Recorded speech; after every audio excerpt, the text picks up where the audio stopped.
तो hello and welcome जितने भी हमारे शिक्षक साथी हैं जो बीपीएससी ट्री 2.0 का सोशल साइंस एग्जाम देने वाले हैं। तो आज मैं आप लोग का क्लास 9th का जो है प्रैक्टिस सेट करवा रहा हूँ। मॉडल जो प्रैक्टिस सेट 10 करवाने जा रहा हूँ। साथ ही साथ मैं आप लोगों को बताना चाहूँगा, साथ ही आप लोग का जो है कॉमन पेपर जो है 6 से लेकर 12 तक जितने भी साथी के लिए यूजफुल है उसको मैं गुप्ता करेक्टर मैथमेटिक्स पे करवा रहा हूँ। इसी चैनल के चैनल सेक्शन में जो है उस चैनल का जो है आप जो है चैनल सेक्शन में जाकर सब्सक्राइब कर लीजिए। वहाँ पर जो आपका जब भी समय मिलेगा तो आपका कॉमन पेपर मैं वहीं करवा दूँगा।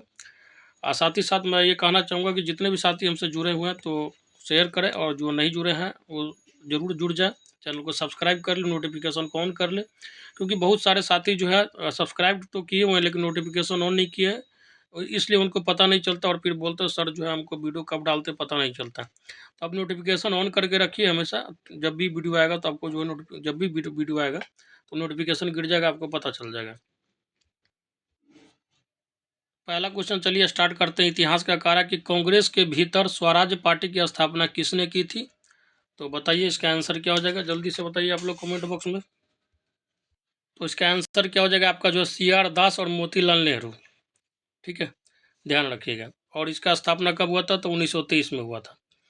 आगे कह रहा है कि निम्नलिखित में से कौन सा वैदिक लेख पहली बार पुनर्जन्म के सिद्धांत की जो है प्रणालीगत व्याख्या देता है? तो ये हो जाएगा जो है आपका ऑप्शन नंबर 1 हो जाएगा छंदोग्य उपनिषद। ठीक है, ध्यान रखिएगा। चलिए नेक्स्ट क्वेश्चन जो है आपका मैच द कॉलम से, और ये बहुत बढ़िया क्वेश्चन है, इसको ध्यान रखिएगा। इसमें जो है आपका जितना भी डेट है वो सब पूछा जाता है। जैसे सती प्रथा का उन्मूलन कब हुआ? तो आपको पता होना चाहिए सती प्रथा का उन्मूलन जो है आपका 1829-30 के समय में हुआ था। किसके शासनकाल में? तो उस समय जो वायसराय थे आपका विलियम बेंटिंक थे, और राजा राम मोहन राय के प्रयास से हुआ था। विधवा पुनर्विवाह कानून जो है आपका आया था कब? 1856 में। ठीक है, और जो है कन्या भ्रूण हत्या निषेध जो है आपका 1843 में। और दास प्रथा का उन्मूलन जो हो जाएगा आपका जो है 1804 में। उन्मूलन का मतलब होता है उसका जो है खात्मा करना, उसको जो है समाप्त करना। तो इस हिसाब से आपका आंसर क्या हो जाएगा? 4 हो जाएगा। नेक्स्ट जो क्वेश्चन कह रहा है कि निम्नलिखित में से कौन सा ईसा पूर्व युग में प्राचीन भारतीय इतिहास की एक घटना नहीं है? तो बताइए क्या हो जाएगा? आपका ऑप्शन नंबर जो है 3 हो जाएगा, चतुर्थ बौद्ध संगति। नेक्स्ट क्वेश्चन कह रहा है कि रैयतवाड़ी व्यवस्था जो ब्रिटिश भारत के कुछ भागों में शुरू की गई थी, कृषि भूमि के कृषकों से राजस्व एकत्रित करने की 2 मुख्य प्रणालियों में से एक थी। यह मूल रूप से डैश के द्वारा शुरू की गई थी। बताइए किसके द्वारा शुरू की गई थी? तो ये हो जाएगा जो है आपका ऑप्शन नंबर 2 हो जाएगा, शेरशाह सूरी के द्वारा। नेक्स्ट क्वेश्चन कह रहा है कि निम्नलिखित में से कौन मुगल बादशाह अकबर की ओर से पैरवी करने के लिए बादशाह के राजदूत के साथ इंग्लैंड गए थे? तो ये हो जाएगा जो है आपका ऑप्शन नंबर 2 हो जाएगा, राजा राम मोहन राय। और इसको जो है अकबर द्वितीय ने राजा का जो उपाधि दिया था, ये भी क्वेश्चन पूछा जाता है। नेक्स्ट क्वेश्चन कह रहा है कि बाबर की मृत्यु 26 दिसंबर 1530 को हुई और उसे आगरा के आराम बाग में दफनाया गया। बाद में शेर शाह के शासनकाल के दौरान उसके शरीर को निम्नलिखित में से किस स्थान पर ले जाकर दफनाया गया? तो इसका आंसर क्या हो जाएगा? आपका ऑप्शन नंबर 3 हो जाएगा, काबुल में, जो कि अभी अफगानिस्तान की राजधानी है। नेक्स्ट क्वेश्चन कह रहा है कि 3 फरवरी 1882 को भारत की ब्रिटिश सरकार ने जन निदेश के मौजूदा प्रणाली की कार्यशैली की जांच एवं उसके लोकप्रिय आधार पर विस्तार के लिए एक भारतीय शिक्षा आयोग की नियुक्ति की। निम्नलिखित में से कौन उस आयोग का अध्यक्ष था? तो इसका आंसर क्या हो जाएगा? आपका ऑप्शन नंबर 4 हो जाएगा, W हंटर।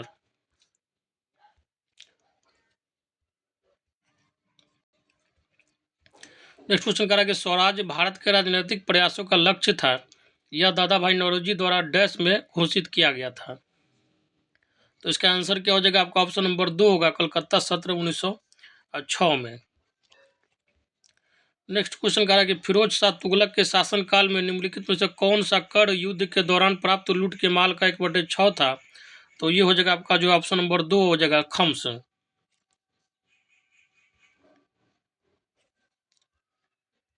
नेक्स्ट क्वेश्चन करा कि निम्नलिखित में से किसने 1909 में lieutenant colonel sir William Curzon Wyllie पर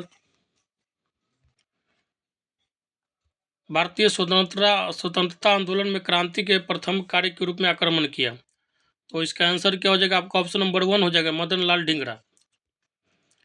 करजन वैली पे आक्रमण इसी ने किया था, इसको ध्यान रखिएगा, बहुत पूछा जाता है। आगे कह रहा है कि निष्क निम्नलिखित में से किस काल में विनिमय के एक माध्यम के रूप में प्रयुक्त था? तो इसका आंसर क्या हो जाएगा आपका? ऑप्शन नंबर 1 हो जाएगा, वैदिक काल में।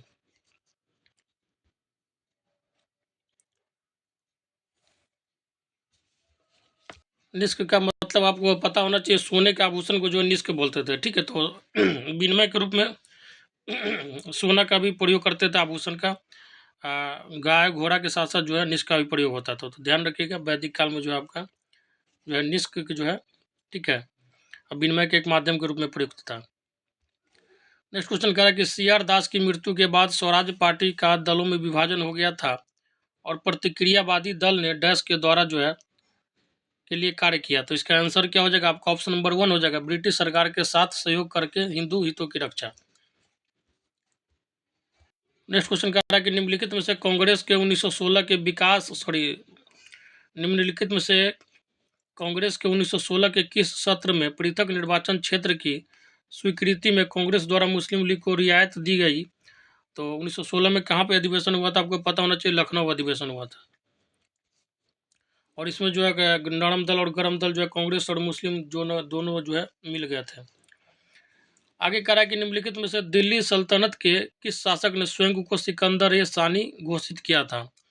तो ये हो जाएगा आपका जो अलाउद्दीन खिलजी हो जाएगा, ठीक है। ये अपने आप को द्वितीय सिकंदर ए सानी के उपाधि से नवाजा था। हालांकि इसने जो है खलीफा का पद स्वीकार करने से इनकार कर दिया था। नेक्स्ट क्वेश्चन कह रहा है कि निम्नलिखित में से किसने सिलोन के बौद्ध राजा मेघवर्मन को बोध गया में बिहार बनाने की अनुमति दी? तो इसका आंसर क्या हो जाएगा आपका? ऑप्शन नंबर 2 हो जाएगा, समुद्रगुप्त। नेक्स्ट क्वेश्चन कह रहा है कि गदर आंदोलन के शुरू होने का सबसे महत्वपूर्ण कारण क्या था? तो इसका जो सबसे महत्वपूर्ण कारण था आपका जो है कामागाटा मारू घटना था। नेक्स्ट क्वेश्चन कह रहा है कि निम्नलिखित में से किसके लिए शेर शाह सूरी को नहीं जाना जाता है? तो ये हो जाएगा आपका ऑप्शन नंबर 3, नहरों द्वारा सिंचाई की प्रणाली शुरू करने के लिए। इसके लिए जो है फिरोज शाह तुगलक को जाना जाता है। फिरोज शाह तुगलक के समय जो है नहर वगैरह का काम बहुत ज़्यादा हुआ था। नेक्स्ट क्वेश्चन कह रहा है कि निम्नलिखित में से किसने 1613 ईसा में ईस्वी होना चाहिए में सूरत में अंग्रेजों द्वारा कारखाना स्थापित करने के लिए फरमान जारी करने हेतु जहांगीर को प्रभावित किया? तो इसका आंसर क्या हो जाएगा आपका? ऑप्शन नंबर 4 हो जाएगा, अंग्रेजों द्वारा पुर्तगालियों के नौसैनिक स्क्वाड्रन की हार। नेक्स्ट क्वेश्चन कह रहा है कि यंग बंगाल आंदोलन के पीछे प्रेरणा कौन था? तो ये हो जाएगा जो है आपका ऑप्शन नंबर 2 हो जाएगा, हेनरी विवियन डेराजियो। नेक्स्ट क्वेश्चन कह रहा है कि सन 1939 में बिहार में अंबारी सत्याग्रह का नेतृत्व किसने किया था? तो ये हो जाएगा जो है आपका ऑप्शन नंबर 1 हो जाएगा, राहुल सांकृत्यान। नेक्स्ट क्वेश्चन कह रहा है कि सिंधु घाटी सभ्यता का उद्वाचन अभी तक नहीं किया गया है, निम्नलिखित कारणों पर विचार कीजिए। कह रहा है कि उनकी भाषा के बारे में कोई जानकारी नहीं है, ठीक है। उसके बाद आगे कह रहा है कि अभिलेखों की छोटी लंबाई, द्विभाषा लेखों की अनुपस्थिति। तो सारा का सारा ये कारण है, ठीक है। अभी तक जो है सिंधु घाटी सभ्यता का जो है उसको जो है सही से स्टडी नहीं किया गया, किस लिपि में लिखा गया इसका आज तक जो है पता नहीं चला। नेक्स्ट क्वेश्चन कह रहा है कि ग्वालियर के निकट बाघ की गुफाएं निम्नलिखित में से किस युग की चित्रकला का जो है प्रतिनिधित्व करती है? तो ये हो जाएगा जो है आपका ऑप्शन नंबर जो है 2 हो जाएगा, गुप्त युग की। नेक्स्ट क्वेश्चन कह रहा है कि निम्नलिखित में से किसे मुगल शासकों के काल के दौरान न्यायिक प्रणाली में, ठीक है, न्यायिक प्रणाली में सर्वोच्च पद पर नियुक्त किया गया? तो ये हो जाएगा क्या आपका, बताइए। ये हो जाएगा जो है आपका ऑप्शन नंबर 1 हो जाएगा, काजी उल जो है कजात को। नेक्स्ट क्वेश्चन कह रहा है कि निम्नलिखित में से कौन सा संभवतः भारत में प्रयोग की जाने वाली प्रथम धातु थी? तो ये तो सबको पता होगा, आपका तांबा है, ठीक है, ऑप्शन नंबर 2। नेक्स्ट क्वेश्चन कह रहा है कि निम्नलिखित में से जो है कौन सा बड़ी प्लेट का एक उदाहरण है? तो इसका आंसर क्या हो जाएगा आपका जो है ऑप्शन नंबर 1 हो जाएगा, प्रशांत प्लेट। ये सबसे बड़ी जो है टेक्टोनिक प्लेट है। आगे कह रहा है कि पर्यावरण निम्नीकरण भारत में निम्नलिखित में से किस क्षेत्र में उच्चतम है? तो ये हो जाएगा जो है आपका छोटा नागपुर पठार वाले क्षेत्र में जो है सबसे ज़्यादा जो है पर्यावरण का निम्नीकरण है। और छोटा नागपुर वाले पठार जो क्षेत्र है वो मेनली आपका इस क्षेत्र में आ जाता है, आपका धनबाद आ जाता है, पलामू, गया, हजारीबाग और रांची वगैरह आता है, और इस पे जो है सबसे ज़्यादा खनिज है। खनिज होने के कारण जो है कभी कभी देखते हुए आग वगैरह लग जाता है तो दूषण बहुत ज़्यादा होता है, जिसके कारण जो है पर्यावरणीय वहाँ पर क्या है तो स्तर निम्न है। नेक्स्ट क्वेश्चन कह रहा है कि एशियाई देशों के निम्नलिखित में से किस समूह से होकर कर्क रेखा गुजरती है? तो इसका आंसर क्या हो जाएगा आपका? ऑप्शन नंबर 3 हो जाएगा, सऊदी अरब, संयुक्त अरब अमीरात और ओमान। नेक्स्ट क्वेश्चन कह रहा है कि निम्नलिखित में से कौन जो है सही सुमेलित है? तो आपको पता होना चाहिए ऑप्शन नंबर 4 जो है नरौड़ा बांध जो है, नरौड़ा बांध जो उत्तर प्रदेश में जो है आपका गंगा नदी पे, ये बात जो है आपका सही है। बाकी मेटूर बांध जो है आपका कावेरी नदी पे है, ये जो कृष्णा नदी नदी नहीं होगा, गलत है। कोयना बांध जो है आपका कोयना नदी पे है, तो ये भी गलत है। अब प्रवण बांध जो है आपका, आपको पता होना चाहिए, ये जो है प्रवण नदी पे है। चलिए आगे करा कि कृषि भूमि प्रयोग मॉडल एक आर्थिक मॉल है, यह जो है डैश के द्वारा बताया गया है। तो ये हो जाएगा आपका ऑप्शन नंबर 1 हो जाएगा, बान थ्यूनेन के द्वारा बताया गया। साथ ही साथ मैं साथियों आप लोगों को बताना चाहूँगा कि जो भी साथी क्लास 9-10 का जो है सोशल साइंस और हिंदी का पीडीएफ लेना चाहते हैं तो हमारा नीचे जो है कमेंट बॉक्स पे नंबर दिया गया है, डिस्क्रिप्शन बॉक्स में भी नंबर दिया गया है, आप वहाँ पे जो है व्हाट्सएप पे मैसेज करके पीडीएफ ले सकते हैं। मिनिमम प्राइस जो है आपका 100 रुपये रखा गया है। आप जो है उसमें जो आपका चैप्टर वाइज जो है एमसीक्यू दिया गया है सिलेबस के अनुसार, तो उसको कर लीजिए, बाकी जो सेट करते रहिए, तैयारी आपका अच्छा हो जाएगा। नेक्स्ट क्वेश्चन कह रहा है कि अपने ही स्थान पर सेलों की विघटन और अपघटन की प्रक्रिया कहलाती है, तो ये हो जाएगा आपका ऑप्शन नंबर 1 हो जाएगा, आप 6। नेक्स्ट क्वेश्चन कह रहा है कि जब उष्ण और हल्की वायु ठंडे और अधिक गहरी वायु के विरुद्ध चलती है तो पूर्ववर्ती दूसरी के ऊपर चढ़ जाती है, एक वाताग्र डैश कहलाता है, तो ये हो जाएगा जो है आपका ऑप्शन नंबर 2 हो जाएगा, उष्ण वाताग्र कहलाता है। नेक्स्ट क्वेश्चन कह रहा है कि एक नदी, झील या झरने जैसी जलापूर्ति वाले स्रोत के निकट स्थित एक स्थान डैश कहलाता है, तो ये जो है आपका नम बिंदु बस्ती कहलाता है। नेक्स्ट क्वेश्चन कह रहा है कि 2 या 2 से अधिक फसलें उगाना लेकिन उसकी अनिश्चित खेती की समय जो है अवधि की प्रक्रिया क्या कहलाता है? तो ये जो हो जाएगा आपका ऑप्शन नंबर 1 हो जाएगा, अंतर फसल। नेक्स्ट क्वेश्चन कह रहा है कि मध्य प्रशांत महासागर से गुजरने वाली अंतर्राष्ट्रीय तिथि रेखा सामान्यतः डैश का अनुसरण करती है, तो अंतर्राष्ट्रीय तिथि रेखा का मतलब क्या होता है? 180 डिग्री देशांतर रेखा, ठीक है, ऑप्शन नंबर 1 हो जाएगा।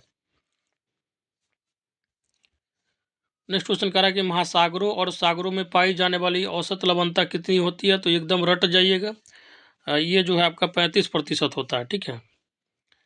नेक्स्ट क्वेश्चन कह रहा है कि महाद्वीपीय धारा के सिद्धांत के अनुसार 250 मिलियन वर्ष पूर्व केवल एक महाद्वीप और एक महासागर था, उस महासागर का नाम क्या था?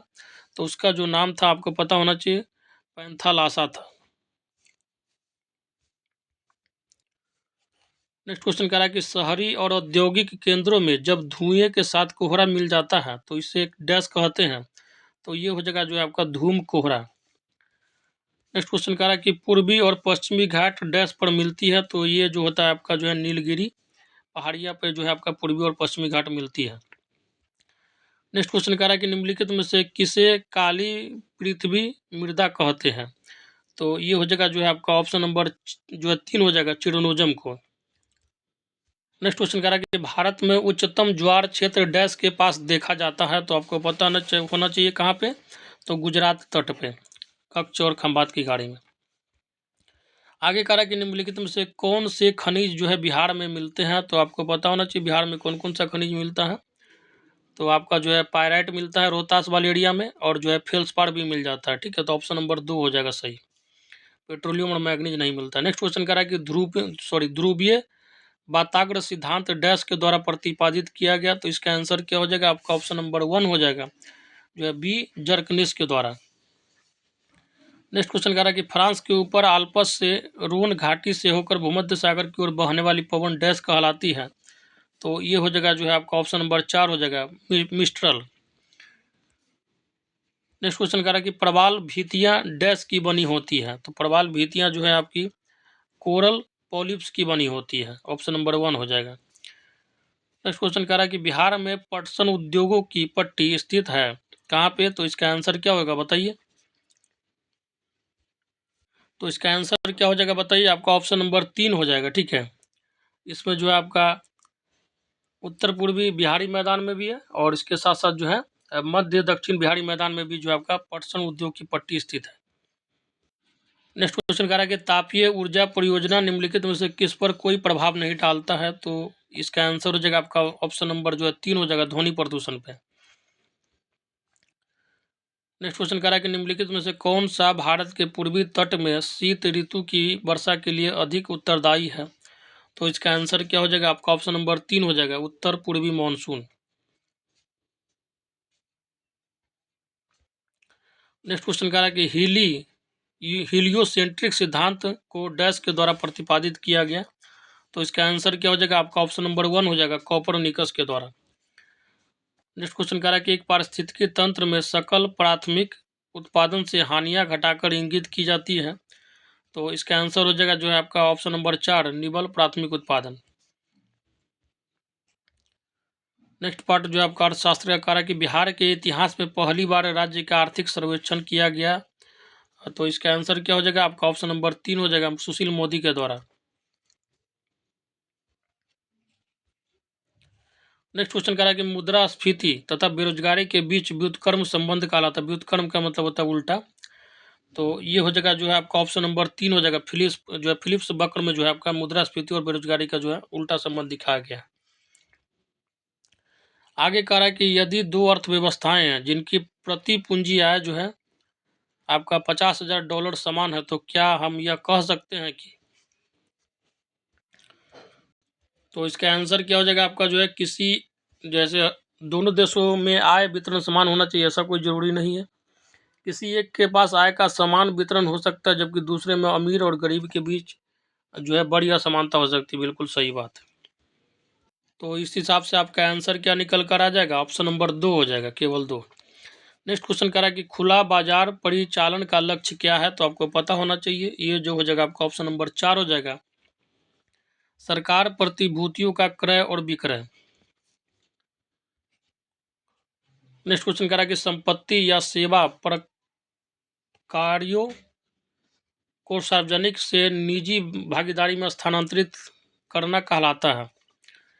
तो क्या हो जाएगा बताइए, आपका ऑप्शन नंबर 4 हो जाएगा, निजीकरण।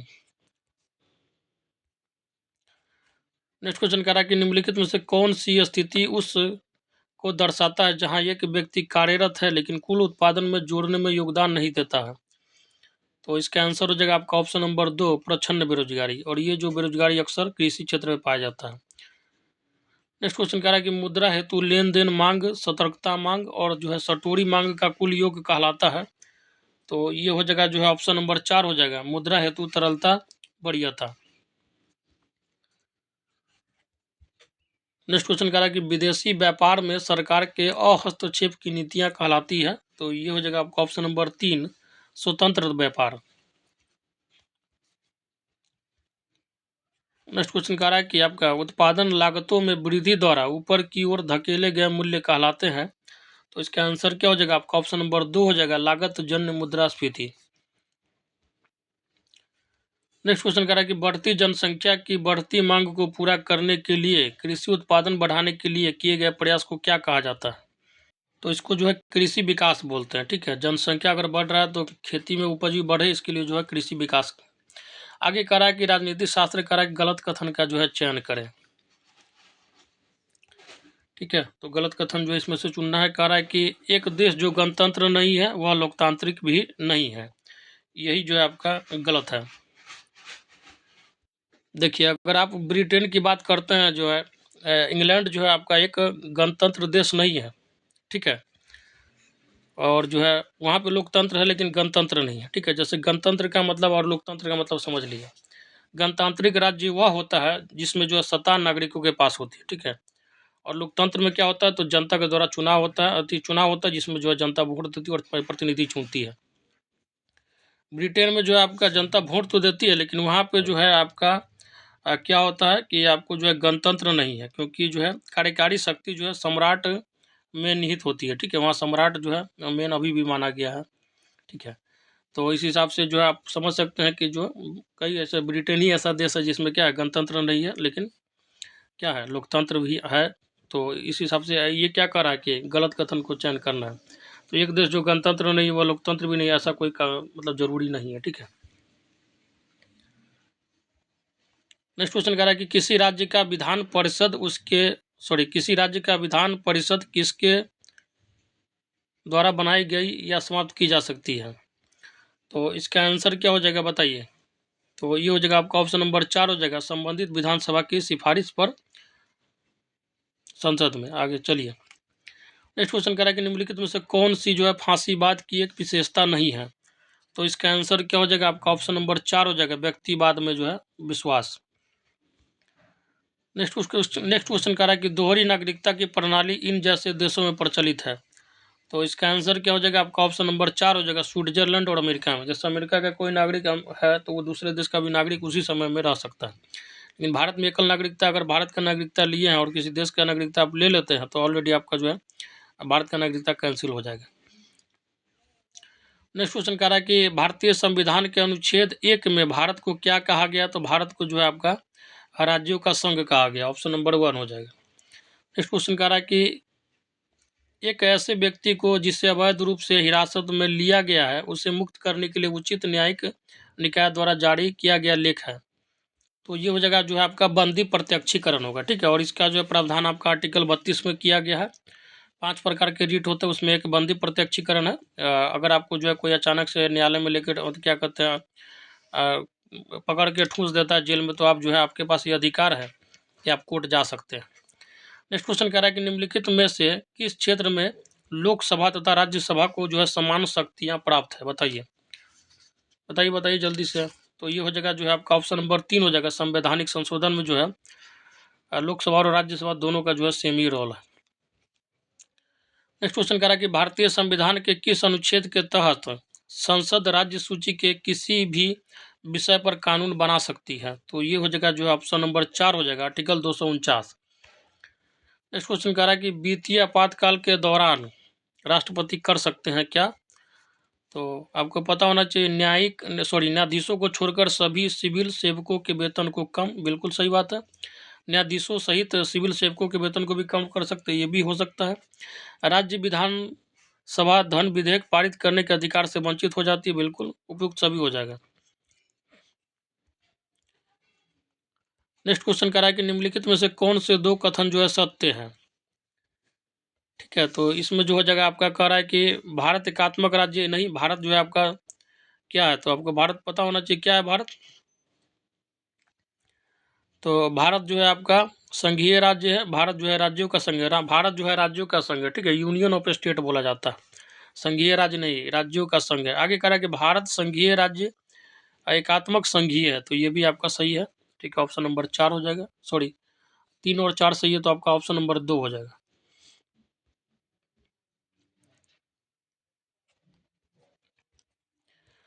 नेक्स्ट क्वेश्चन कह रहा है कि जो है आपका इसमें बुक का नाम मिलाना है, जो महान हस्ती का है। ठीक है, अरस्तु का जो है बुक का नाम क्या था, पॉलिटिक्स है।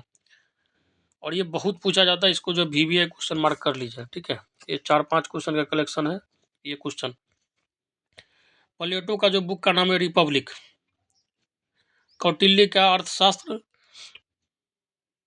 और हेराल्ड लास्की का है ग्रामर ऑफ पॉलिटिक्स। तो इस हिसाब से आपका आंसर क्या निकल कर आ जाएगा। तो आपका आंसर जो हो जाएगा जो है ऑप्शन नंबर 2 हो जाएगा। ठीक है, कूट नंबर 2 जो हो जाएगा इसका आंसर हो जाएगा। नेक्स्ट क्वेश्चन करा कि संविधान का अनुच्छेद जो UPSC, ठीक है UPSC, ठीक है जिसको आप लोग ठीक है दीजिएगा भविष्य में कभी, करा कि संविधान का अनुच्छेद जो UPSC के सदस्यों को हटाने के बारे में विवरण देता है। तो ये हो जाएगा जो है आपका ऑप्शन नंबर 3 317 अनुच्छेद। और नेक्स्ट क्वेश्चन कह रहा है कि आपका जो मैच द कॉलम है, जैसे आर्टिकल 16 जो है आपका कह रहा है कि सार्वजनिक रोजगार में जो है समान अवसर मिलना चाहिए। ठीक है, आर्टिकल 16 जो है ये कहता है कि आपको जो है नौकरी में क्या होना चाहिए, समान अवसर मिलना चाहिए। उसके बाद जो आर्टिकल 17 जो है आपका अस्पृश्यता अपराध है। ठीक है, D का हो जाएगा आपका जो है 3 हो जाएगा। ठीक है। आर्टिकल 14 जो है आपका कानून के समक्ष जो समानता देता है। ठीक है, ऑप्शन नंबर 1 हो जाएगा सी का। और आर्टिकल 32 जो है संवैधानिक उपचार जो है आपका देता है। तो इस हिसाब से आपका आंसर क्या हो जाएगा, ऑप्शन नंबर 1 हो जाएगा, कूट। नेक्स्ट क्वेश्चन कह रहा है कि केंद्र सरकार किसकी सिफारिशों के आधार पर भारत की संचित निधि से राज्यों का अनुदान देता है। तो इसका आंसर क्या हो जाएगा आपका, ऑप्शन नंबर 2 हो जाएगा, जो है वित्त आयोग। नेक्स्ट क्वेश्चन कह रहा है कि भारत में न्यायिक समीक्षा की शक्ति का उपभोग करता है कौन। तो आपको पता होना चाहिए, ये हो जाएगा आपका ऑप्शन नंबर 4, उच्च न्यायालय और सुप्रीम कोर्ट। न्यायिक समीक्षा का मतलब आपको अगर न्याय चाहिए तो कहाँ पे आप जाइएगा, सुप्रीम कोर्ट जाइएगा, हाई कोर्ट जाइएगा, यही कहना चाह रहा है क्वेश्चन।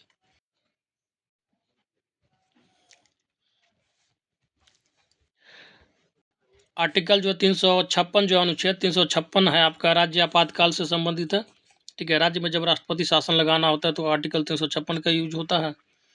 अनुच्छेद 352 जो है आपका राष्ट्रीय आपातकाल। ठीक है, जैसे चाइना से आक्रमण हो गया, चाहे पाकिस्तान के समय युद्ध हो गया पाकिस्तान से अचानक, तो जो है आपका आर्टिकल 352 पूरे देश में लागू हो जाएगा। 307 जो है आपका वित्तीय आपातकाल लगेगा। ठीक है, तब जैसे देश में जो है पूरा बैंकिंग सिस्टम जो है ध्वस्त हो जाएगा। ठीक है, तो उस स्थिति में जो है आर्टिकल 360 लगेगा।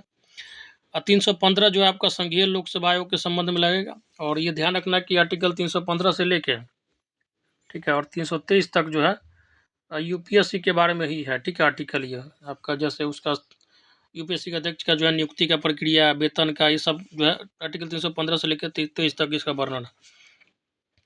तो इस हिसाब से आपका कूट क्या निकल कर आ जाएगा, ऑप्शन नंबर 1 हो जाएगा। और ध्यान से कीजिएगा इस सब क्वेश्चन को, क्योंकि देखिए 2 क्वेश्चन में 8 आर्टिकल का यूज आ गया और सारा का सारा इंपॉर्टेंट आर्टिकल सब है। आगे कह रहा है कि हमारे संविधान में प्रीवी पर्स और विशेषाधिकार का उन्मूलन डैश द्वारा किया गया था। तो ये हो जाएगा जो है आपका ऑप्शन नंबर 1 हो जाएगा, 26वां संशोधन 1971 के द्वारा। ठीक है, इंदिरा गांधी जी के समय में ये कानून आया था। नेक्स्ट क्वेश्चन कह रहा है कि हमारे संविधान में जो है प्रीवी पर्स और विशेषाधिकारों का उन्मूलन, ये दोस्तों ये क्वेश्चन तो करा ही चुका हूँ, 26वां संशोधन 1971 के द्वारा हुआ था। चलिए आगे कह रहा है कि भारत के राष्ट्रपति डैश कर सकते हैं। कह रहा है कि लोक सभा की अवधि समाप्त होने पर चुनाव के लिए आदेश, संसद द्वारा पारित बिलों को सहमति देते हैं, ये भी सही है। और संसद द्वारा पारित बिलों को सहमति दे सकते हैं, बिल्कुल। संसद के संयुक्त सत्र को संबोधित कर सकते हैं, बिल्कुल सही बात है। अगर संयुक्त सत्र बुलाना होता है लोकसभा और राज्यसभा को एक साथ, तो जो है राष्ट्रपति बुलाता है, हालांकि उसका अध्यक्षता जो है स्पीकर करता है। तो इस हिसाब से आपका आंसर क्या हो जाएगा, ऑप्शन नंबर 1 हो जाएगा। ठीक है, लोकसभा को भंग करने का अधिकार नहीं है, लेकिन लोकसभा का अवधि जैसे ही समाप्त होगा तो चुनाव के लिए आदेश दे सकते हैं, किसको, तो चुनाव आयोग को, कि जो है डेट मती करने के लिए, घोषित करने के लिए। चलिए नेक्स्ट क्वेश्चन कह रहा है कि संविधान का वह खंड जो अंतर्राष्ट्रीय शांति और सुरक्षा के प्रति राज्य की जिम्मेदारी के बारे में बताता है। तो ये हो जाएगा आपका, क्या होगा बताइए, ऑप्शन नंबर 3 हो जाएगा, राज्य के नीति और निर्देशक सिद्धांत हो जाएगा।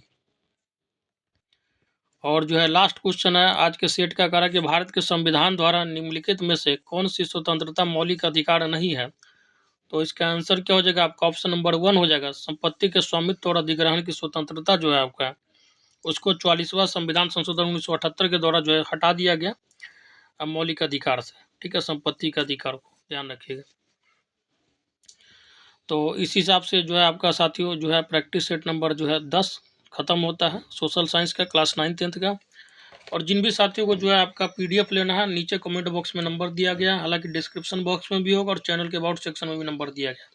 आप उस नंबर पे व्हाट्सअप मैसेज करके पीडीएफ ले सकते हैं। आपका क्लास 9 10th का सोशल साइंस और जो है हिंदी का पीडीएफ तैयार है। और क्लास 6 to 8 में साइंस और सोशल साइंस का है। क्लास 11 12 में हिस्ट्री, ज्योग्राफी और पॉलिटिक्स और इकोनॉमिक्स का पीडीएफ तैयार है। तो आप ले लीजिए, ले सकते हैं। और उसके बाद जो है सिलेबस जो है आपका चैप्टर वाइज एमसीक्यू उसको कर लीजिए, फिर सेट मारते रहिए, आपका जो है तैयारी अच्छा होता रहेगा।